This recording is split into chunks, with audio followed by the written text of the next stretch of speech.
Ay, mga palangga ko ngayon, may party na naman dito sa bahay ng amo ko.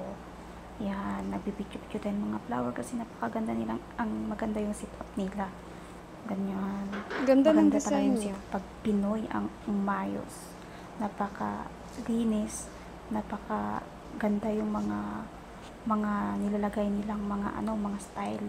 Tama yung mga pagkain na nila yan.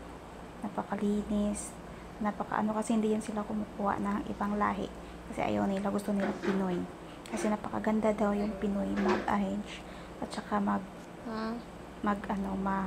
ano ba yun, mag magluto. Yan, mga talangga ko, Nagpunta napakaganda dito, yung mga flower na mas inyo yung ina-arrange nila, pinakamaganda. sobra. Doon mo Iba talaga kasi ibang makikita lahi maghawak Pinoy na mag Pinoy ka design. talaga. Yan. Paano lang? Yan guys, Ang party napakaganda nila yung dito. arrange nila. Kaya makunti lang yan dyan yung video ko kasi tinawag na kasi ako dyan eh. Walang Yan. kwenta yung Nakikita nyo yan dyan yung buong ibang video ko. lahi. Yan. Mag-design. Pinipicture ko kasi puro yan dyan pagkain, mga salata nila, mga alaham, mga ano ba yung mga luto na para sa mga bisita nila. Yan, hindi pa yan tapos sinisitapan nila.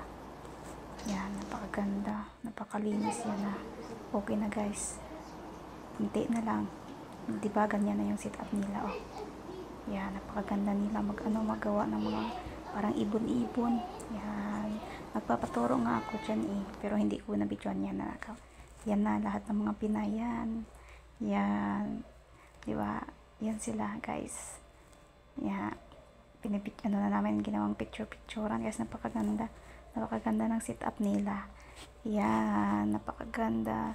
Bye mga palangga. Mwah.